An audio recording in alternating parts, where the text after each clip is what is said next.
Just want to give you like one solid album from each band that you can take away from this video. Welcome back. As we all know, in the late 90s, early 2000s, nu metal was very abundant, let's say, and so it kind of saturated itself, which meant that while there was some quality stuff that was out there, there was also a lot of not so great stuff, which ultimately was one of the reasons why the genre kind of imploded into itself. There are some lesser known bands out there that I think are pretty good and should have fared better commercially and successfully. And so what I've done is I've compiled a short list of bands that I think are worth your time if you're into nu metal. And some you may have heard of, some you definitely will not have heard of. And I'm going to start off kind of going from more obscure to less obscure. And actually, through doing some research, I realized that these bands were more successful than I thought. Some of them. Some of them are actually still active or like recently active. Anyway, we'll get into it. Let's start the list. So the first band I want to talk about is a band very special to me personally, which is a band from Spain called Concrete Tree. Left over the takeover, bitch.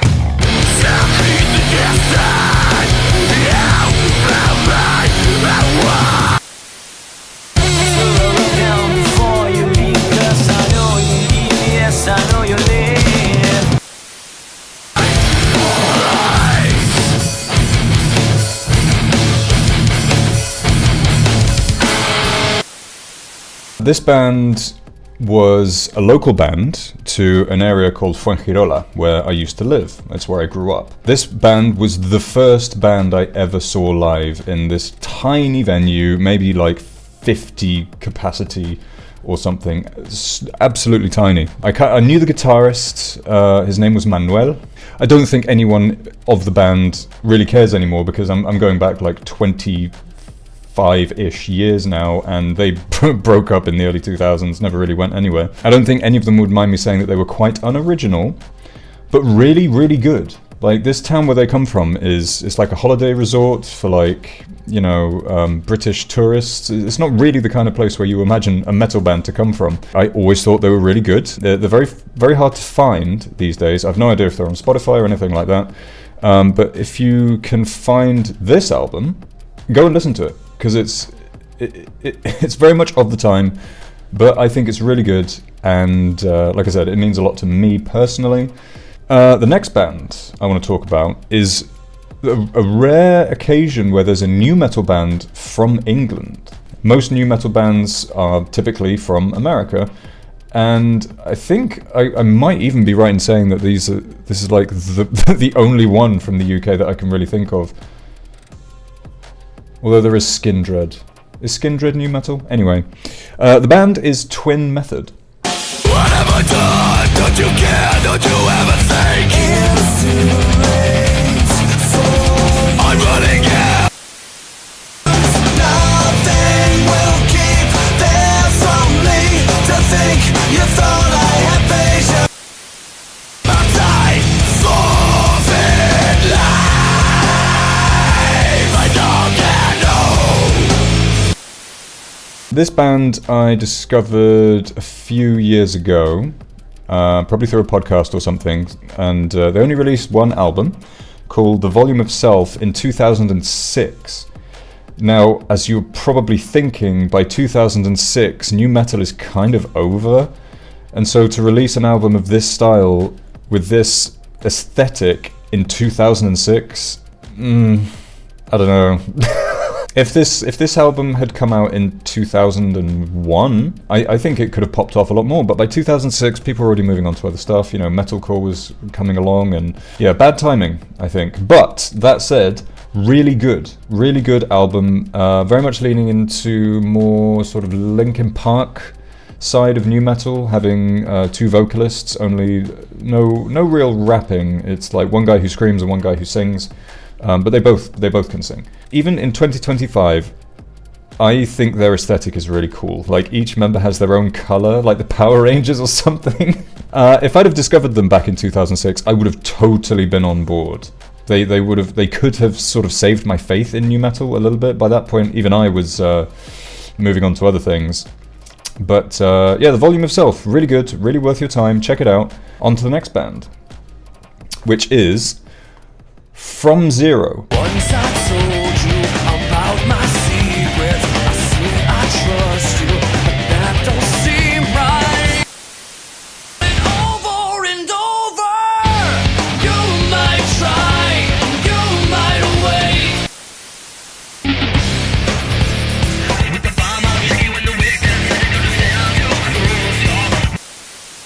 Not to be confused with the recent release by Linkin Park. When they named, I've known about this band for a while, and when I realized Linkin Park were naming their new album From Zero, I'm like, oh god, well that's gonna bury this band even more so into the pages of history than they already are. But yeah, fun band. Most of these that I'm talking about basically have like one relatively successful album, and then maybe a second one that basically went nowhere. And that's the case with this band. Yeah, they have 3 albums, and in my opinion, the second one is the better one, which is One Nation Under. And the first time I heard it, I was immediately on board. It again is very, very of the time. It came out 2001. It sounds exactly like 2001, but in the best way. It's like it gives me nostalgia, even though I never listened to it back then. That's how authentically 2001 it is, and I really like it. I really like the aesthetic of the singer. He looks absolutely ridiculous, which a nu metal vocalist should, I think. And yeah, really, really varied album. Lots of melodies, lots of heavy parts, lots of fun drums. I think it's good. I think it's really fun. So another one that I recommend that you check out. Right, another very obscure nu metal band from the time is a band called, I think it's called Allele. That's how I've always pronounced it. Now you're sick and exhausted, you're choking out all your. I have the world to walk on my own. How can to this habit?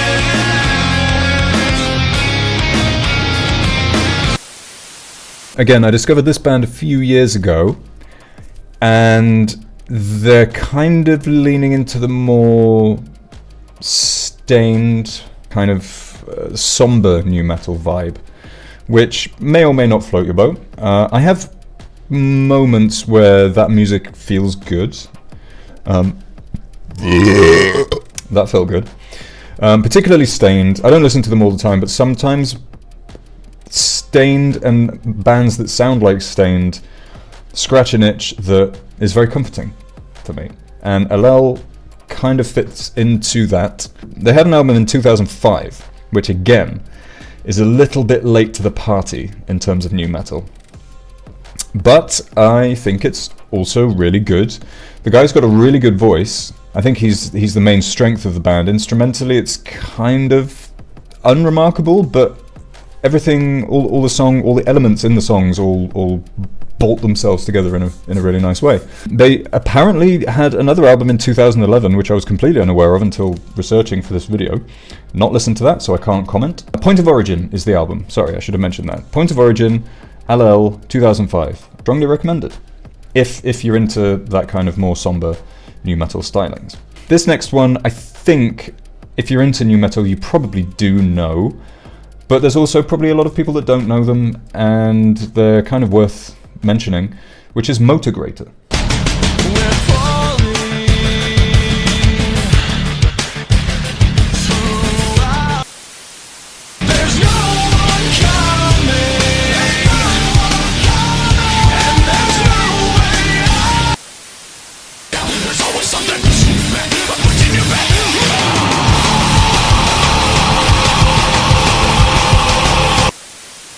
Now, until researching this video, I was under the impression that Motograter was just Ivan Moody's previous band, where they released one album and then basically never did anything else. That's not quite the case. I have never seen a band timeline on Wikipedia like this one. This is ridiculous. Ivan Moody is like a tiny little mention in the, I want to say like 40 members that have been in Motograter over the years. Apparently they released an album in 2017, which again, I must confess I haven't heard. I've only found out through doing this research. But Motograter, the album, self-titled, 2003, really good. Really nice balance of super heavy and really melodic bits as well. This album, kind of in a way, this was one I was aware of Motograter. I heard the name way back in the day, around the time this came out. I just never heard it. And I got round to listening to it a few years ago, and it actually was one of the albums that I started listening to when I just started in the gym. So this will always kind of remind me of being in the gym and not having a clue what I'm doing. But yeah, they have like a couple of extended plays, and by the way, a lot of these bands have other like EPs and singles and stuff like that, but I'm not going to get into them. I just want to give you like one solid album from each band that you can take away from this video. So, heavy as hell and melodic as hell, strongly recommended, Motograter, 2003. Another band that, again, some of you may know, but I feel is more obscure in the grand scheme of things, is Dry Kill Logic. Watch out for all the rest of you. That is not what you think that it will be.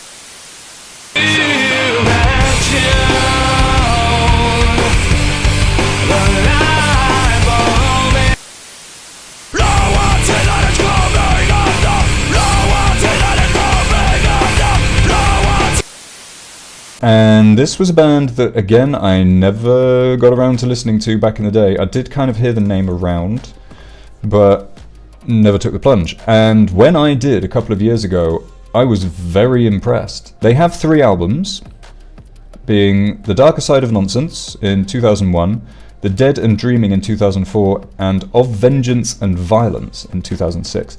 And again, they have extended plays and singles and blah blah blah blah. But for albums, they only have 3, and in my opinion, each one is as good as the next one. They're all very, very good. And again, similar to Motograter in having, the first album is very, very heavy all the way through. And the Dead and Dreaming, the second album, is still as heavy, but they were definitely acknowledging that they need to attract, you know, they want to get on the radio or whatever. They want a bit more commercial success, so they do have more melodic sung parts and nice soaring choruses in the Dead and Dreaming. And Of Vengeance and Violence is kind of the same thing again. I don't find it as memorable. I find like bits of that album very memorable, but overall, if I was to recommend to you one album, I would probably say do you know what? No, I'm gonna break my rule immediately. I'm gonna say The Darker Side of Nonsense and The Dead and Dreaming. I can't decide between those 2 albums. They're both so good. So both recommended. Go check them out. And this, again, through doing research for this video, I found out that they released some new songs in 2019, 2020, and 2022.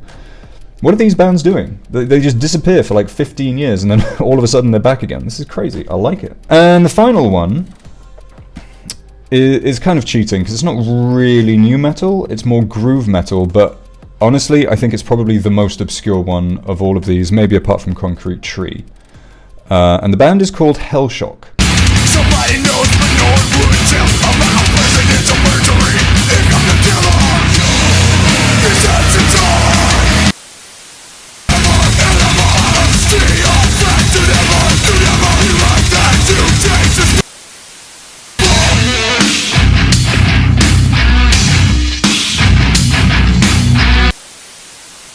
Now, before you go typing into your phone looking for this band, I actually found it quite hard to find this band. One, because they're quite obscure, and 2, because there's more than one band called Hellshock. But the one I'm specifically talking about, they have, again, through researching this video, apparently they released an album, in, or an EP at least, in 2017, but the album that I'm recommending to you is called Symbol of Aggression.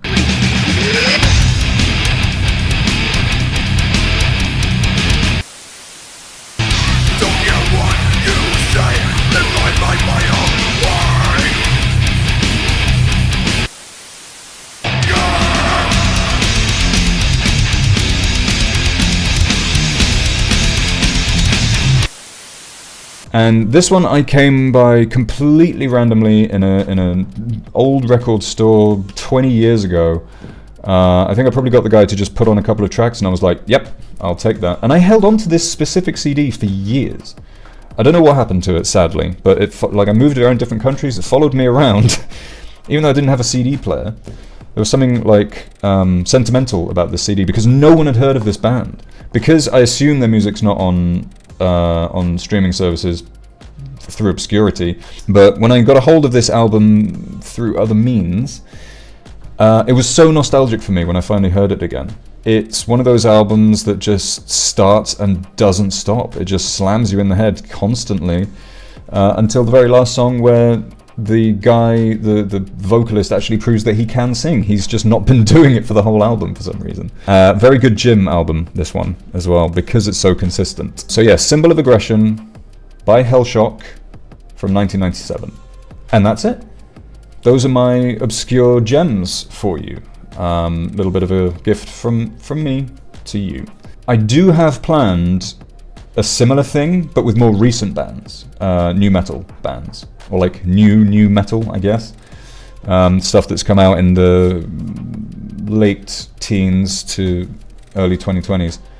It's weird to say that, isn't it? It's clunky. Late teens, early 2020s, rather than late 90s, early 2000s. Anyway, yeah, so that video will be on its way at some point in the future. It was difficult for me to think of obscure bands that I enjoy that other people will also enjoy, because I do listen to a lot of obscure music, and a lot of it I don't feel is really worth sharing, because my taste is my taste.